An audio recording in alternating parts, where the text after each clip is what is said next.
Kita lanjutkan perbincangan lagi di Apa Kabar Indonesia Pagi. Tadi kita ke Master Alma. Master Alma, jika harapan dari paslon 01 terwujud menjadi kenyataan, kita tidak mau berandai-andai, tapi kita berbicara dua kemungkinan. Kemungkinan satu putaran atau kemungkinan dua putaran. Kalau dua putaran, bagaimana paslon 02 ini mengkonsolidasikan dukungannya? Mau ke arah mana?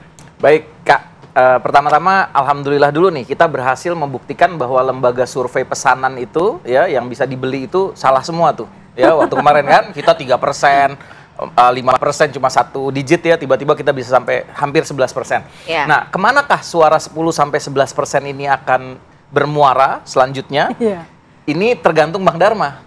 Ya, kami sebagai ketua Dewan Pakar ya, sebagai juru bicara resmi, Bu Siti Fadilah juga gitu sebagai ketua umum tim pemenangan, ini pasti akan menunggu arahan dari Bang Dharma sendiri karena pemilik suara adalah Bang Dharma dan Bang Kun.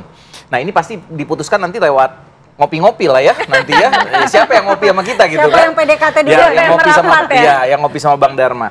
Dan yang paling penting adalah Bang Dharma selalu konsisten karena beliau tetap ya konsisten dibahas lagi ya. Ini beliau pasti akan mendukung siapapun yang mau menolak pandemi. Karena dana pandemi udah masuk nih, Kak. Konsisten. Nah, kalau bicara mengenai itu, siapa nih kira-kira nih? Kalau bicara mengenai itu, visi misinya siapa yang kira-kira lebih matching, lebih dekat gitu? Yang paling utama nih Bang Dharma ini, pasti pengen banget pemimpin yang mau menolak pandemi terjadi di Jakarta. Kalau nggak ada, udah disiapin. Ya kalau nggak ada ya pasti saya pesimis ya. Saya pesimis, beliau mendukung. Dan beliau berikutnya apa? Harapan beliau adalah rakyat. Jangan sampai kejadian seperti Nenek Hasna ya atau Ibu Hasna ini yang 10 menit dari istana, dari kantornya Pak Jokowi, dari kantornya Mas Pram, hidup 2 kali 3 meter, tidurnya sip-sipan 13 orang. Ini jangan sampai terjadi lagi di Jakarta. APBD harus buat rakyat, jangan jadi proyek bancakan, jangan jadi proyek pencitraan. Itu harapan kami. Gitu ya, jadi ini ngopi-ngopi ntar banyak bahannya nih. Terus juga pengen banget kasus judi online itu yang melibatkan Budi Ari dan kawan-kawannya itu gitu ya, staff-staffnya itu diusut tuntas. Jadi salah satu pembahasan dalam kopi-kopi ini ya, Pastilah. untuk menyuarakan ini ya, bagaimana nih realisasinya nih, siapa nih, 1 atau 3 gitu? Dana judi online tuh banjir di Pilgub Jakarta, Kak. Ini Polri sendiri yang ngomong. Jadi kalau tindak tegas, ayo Pak Prabowo kita semangati, jangan tebang pilih ya. Harus sikat-sikat semua kalau memang mereka terbukti koruptor, mereka terbukti makan duit haram ya. Dan bahkan banyak murid saya, ini kan di sini Menko Polkam juga tanggapi bahwa tak ada yang halangi Budi Ari ya, istana tidak akan menghalangi Budi Ari kalau diperiksa ya, tak ada toleransi katanya. Bagus. Nah, kami di lapangan Kak, mencium itu Kak. Jadi murid saya dosen gitu ya, mahasiswa saya bilang, "Master nih 150.000 Master nih, satu amplop serangan fajarnya." Ada yang 150.000, ada yang berapa ratus ribu gitu ya. Itu terbukti di lapangan. Tolong tindak tegas Bawaslu. Diskualifikasi nih yang kayak gini-gini ya, yang beli suara rakyat dengan sembako dengan duit 150.000, 200.000. Saya pengen banget ya, kami semua Dharma Kun pengen banget Bawaslu tegas, KPUD tegas, jangan ada lagi money politik karena masif Kak. Masif. Ya yang kertas suara dicoblos itu ya tadi kata Abang, ini benar ada di Pinang Ranti. Saya lihat sendiri. Ya yang amplop-amplop itu murid-murid yang lapor. Keluarga saya dapat segini. Ya dari sini, yang pasti bukan dari Dharma Kun karena kita nggak punya duit. Laporin di Bawaslu jangan lupa. Pasti kita laporin kalau karena gitu-gitu. Kita harus tunggu bukti-buktinya. Iya, kita nggak punya duit ya, jadi nggak mungkin dari 02. Ya kita digembosin Kak dari dalam, dari luar kita digembosin. Operasi intelijen, fitnah ya, fitnah media, catut KTP apa, tidak terbukti semua. Ya alhamdulillah suara kita besar ya dan rakyat mulai percaya dengan independen. Insya Allah 2029 kita maju lagi. Itu mungkin statement dari saya. Ya? Nanti ngopi bareng, kalau mengenai kemana-mana kita ngopi bareng dulu. Ya itu paling ya, Bang Mulya sama Bang Semi. Bang Mulya, kalau misalnya kita melihat nih begini, kita sama-sama masih menunggu ya. Tapi paling tidak, apa yang bisa dicermati dari apa yang sudah mendapatkan hasil? Ada juga yang mengatakan bahwa ternyata Kimples ini partai yang sangat besar, konsolidasinya ternyata tidak sebegitu kuat juga dibandingkan dengan 03. Iya, kalau Kimples ini kan sedang bertarung di banyak tempat ya, di banyak provinsi, di banyak kota kabupaten.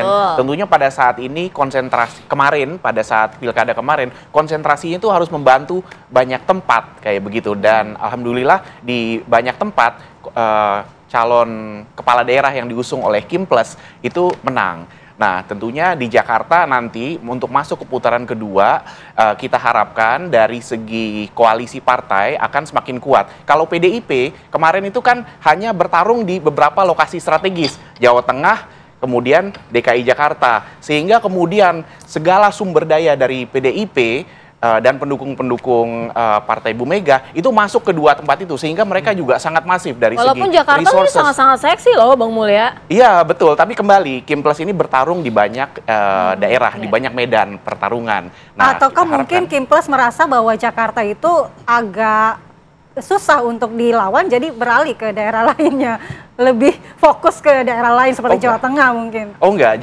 Jakarta memang itu salah satu yang tentunya daerah strategis ya. Apalagi kemudian dari Pak Prabowo juga betul-betul memberikan pesan kepada Bang Ridwan Kamil gini, tolong kekumuhan di Jakarta, kamu ahlinya gimana, tidak ada lagi kumuh, tidak ada lagi kemiskinan seperti itu. Jadi memang Jakarta itu sangat strategis. Hanya memang kan banyak nih daerah-daerah yang harus diurus gitu. Jakarta bukan satu-satunya medan pertempuran. Beda dengan PDIP yang medan pertempurannya memang betul-betul udah difokuskan ke provinsi-provinsi tertentu sehingga memang betul-betul masif di sana. Kalau kita melihatnya ke depan, kalau kita bisa masuk ke putaran kedua, kita optimis ini akan semakin kuat koalisi partai. Bang Semi, apa yang dicermati dari kemarin itu akhirnya 03 ini bisa meraih kemenangan menurut dari versi 03 juga ya gitu, walaupun kita sama-sama masih menunggu gitu. Tapi paling tidak untuk wilayah Jakarta ini kan juga sangat seksi, apalagi dari Pramono Rano ini semua wilayah Jakarta loh dimenangi. Ya. Jakarta ini memang kotanya perlawanan, Mbak. Jadi memang orang-orangnya banyak yang memang sudah sadar akan kondisi politik yang ada saat ini. Makanya Jakarta hari ini kita lihat juga, apalagi juga Mas Pram sudah didukung oleh Pak Anies, Pak Ahok, Pak Foke, Pak Sutioso, dan lain-lainnya memang orang-orang Endorsementnya banyak ahli. ya? Ya, bukan endorsement dari orang-orang yang memang kredibel.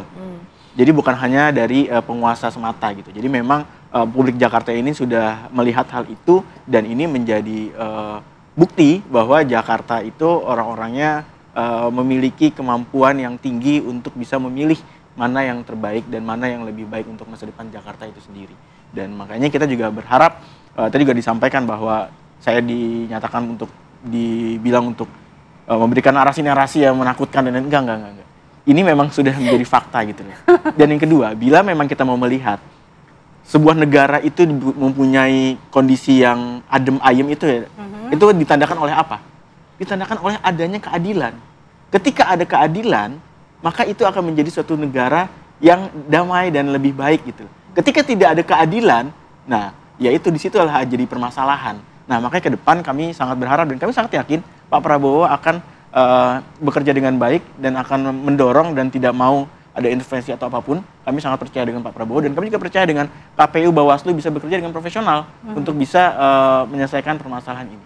Kalau begitu, apakah tim 03 ini sudah menyiapkan langkah-langkah hukum jika memang putaran atau satu putaran ini tidak terjadi? Enggak. Itu kalau masalah hukum, bila ada pelanggaran, ya. Dan sekarang juga sedang dipersiapkan semuanya. Ada pelanggaran-pelanggaran yang dilakukan oleh paslon ini juga kita persiapkan juga untuk bisa mendorong hal itu. Tapi bila nanti akhirnya keputusan tidak sesuai dengan apa yang ada di C1, yang ada di TPS, nah itu baru kita menjadi perdebatan ke depan untuk bisa dimasukkan ke ranah hukum. Artinya sama-sama pengawasan ya. Tapi kalau misalnya dari penghitungan sendiri dimiliki nominalnya memang 50,7% ya? Seperti itu. Ya tidak jauh beda dengan apa yang ada di Quick Count juga lah. Baik, kita sama-sama nantikan ya Bang Semi, terima kasih. Mas Alma, terima kasih. Bang Mulya, terima kasih. Kita nantikan lagi, dari mungkin perbincangannya akan kita lanjutkan di lain waktu ya. Terima kasih ya. Baik.